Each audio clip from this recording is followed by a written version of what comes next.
completed an analysis on United Airlines, including the environments they work in, some of their core competencies and strategies, and then finishing with some recommendations based on our findings.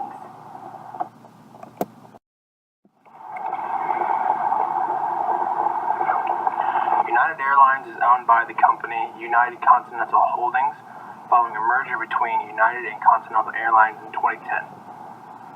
United Airlines is joined in the business arena by fellow companies United Cargo and United Jetstream. These companies specialize in shipping needs and corporate and agency travel management. Together, these companies work in conjunction with United Airlines.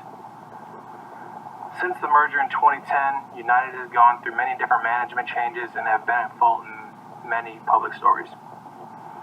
Most recently, United has revamped their mission statement.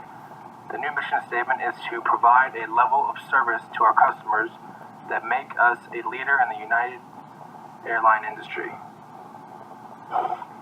In order for them to accomplish this, they've enacted a customer commitment.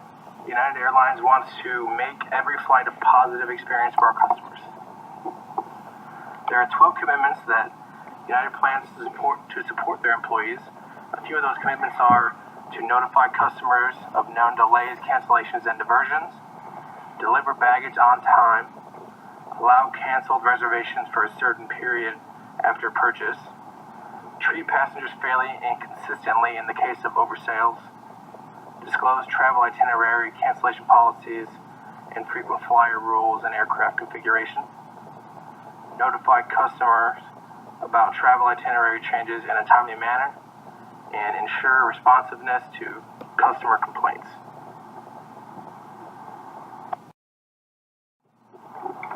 The general environment has several factors that influence the aerospace industry, shown through the pestle model. To begin with, the political model has one event that had a huge impact on the industry was 9/11. This incident results in a 30% reduction in demand for flights as well as a large amount of profit lost, $10 billion in loans granted, bankruptcy, and employee layoffs. Additionally, the Transportation Security Administration, TSA, was established and continues to change airport security procedures to this day. For economic, the major cost for airlines is consumed by fuel. Fuel can reach up to 25% of the total cost an airline will incur. As crude oil prices fluctuate, so do the airline's profit margin and ability to balance service levels. For social, airlines must ensure that they have an understanding of their customers in order to leverage their services to appeal to a large crowd. There are three types of passengers: non-business, business, and leisure. Non-business passengers will choose a seat at the lowest fare most of the time. Leisure passengers are willing to pay more for a more comfortable experience. Business passengers choose flights based off of several criteria, including schedule, status, or service. For technological, most of the technology advancements in the airline industry focus on changes to the aircraft. Advances in aerodynamics, materials, and structures improve airline productivity, initiatives, efficiency, and performance. Environmental. Most initiatives in the airline industry are being created to ensure that they operate cleanly and efficiently. In 2009, the aviation sector agreed to significantly cut their CO2 emissions by 1.5% annually and to have the levels measured in 2005 by 2050. For the legal section, there are numerous rules, regulations, and quality standards that must be followed to ensure the safety and security of passengers.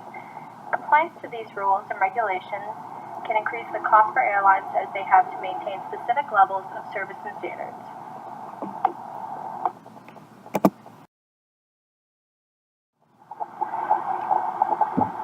An organization's external environment includes its competitors, substitutes, new entrants, customers, and suppliers.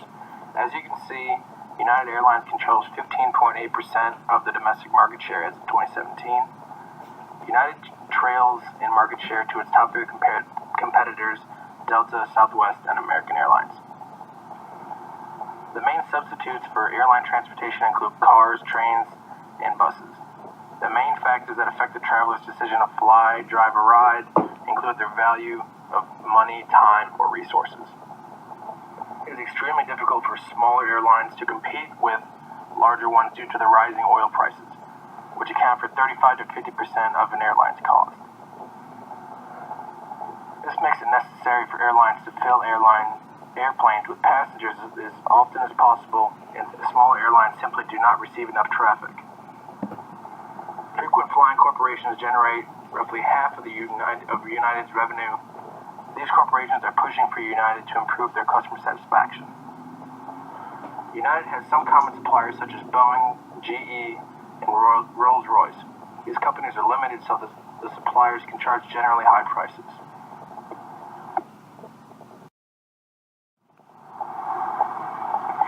United Airlines' international strategy is transnational to balance efficiency with local preferences. On a yearly basis, United's headquarters evaluates current and potential markets. If potential markets are identified, then United will decide to add services to that market. However, if a city is underperforming, then United will choose to eliminate that city as part of their offered routes. United does make small changes to appeal to the local market.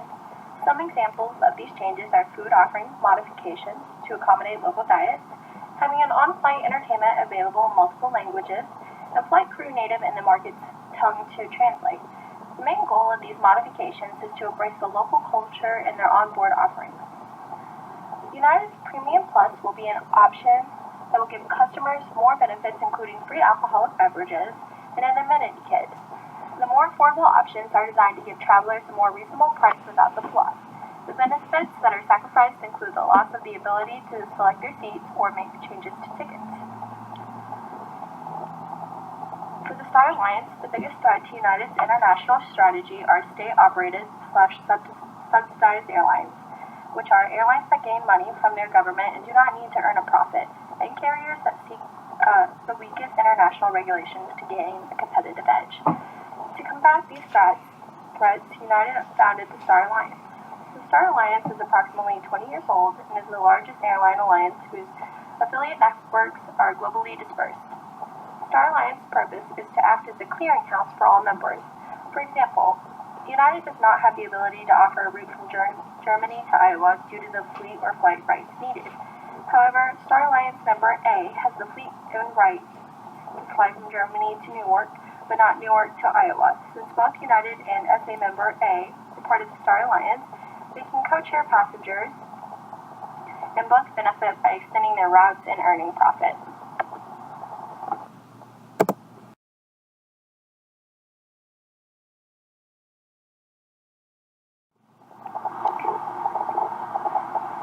United Airlines is close to having core competencies in on-time flights, number of routes, seat space, and the rewards program.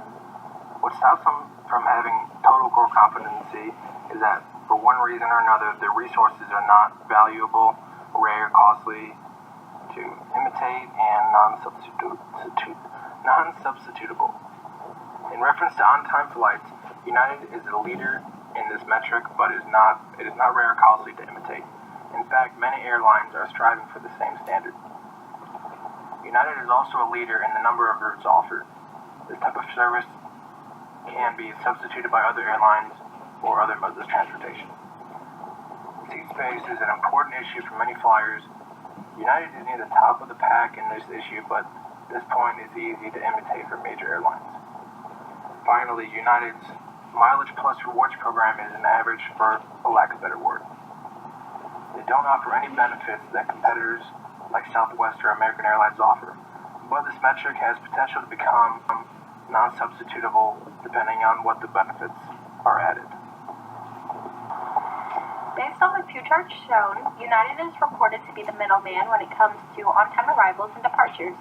They are less than 1% away from frontrunner American Airlines for on-time departures and fall approximately 2% away from Southwest Airlines in on-time arrivals.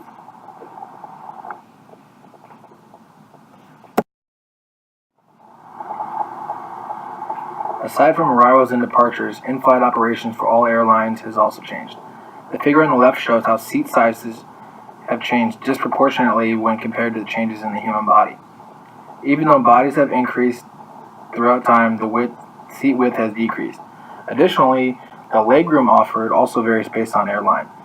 United actually has the largest amount of legroom at 37 inches between seats. The shortest distance between seats is offered at 28 inches by Spirit Airlines.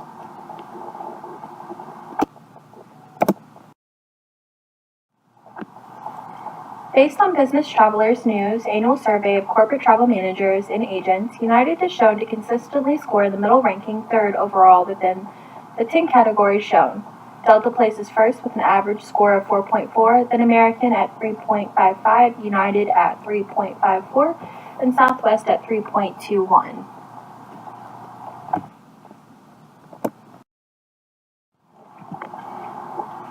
Based on a graph of mile cards, United, much like other charts, falls in the middle. In a survey of frequent flyer members, Southwest leads the group, followed by American Airlines, then United.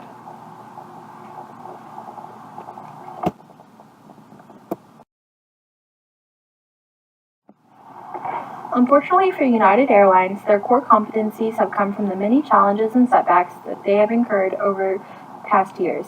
As mentioned previously, 9/11 negatively impacted the whole airline industry, and as a result, United Airlines declared bankruptcy the following year. Also, in the past few years, United has had multiple on-flight incidents that have hurt them tremendously and spread like wildfire through social media.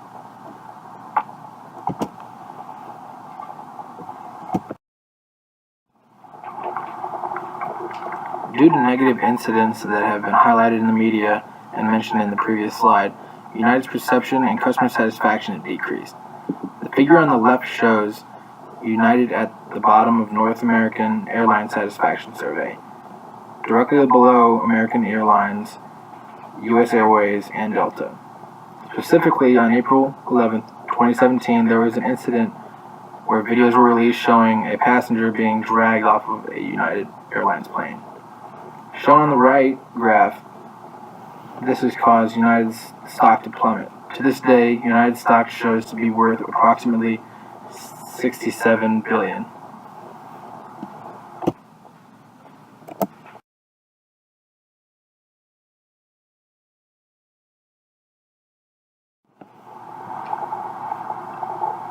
To conclude our presentation, we have several recommendations for United Airlines.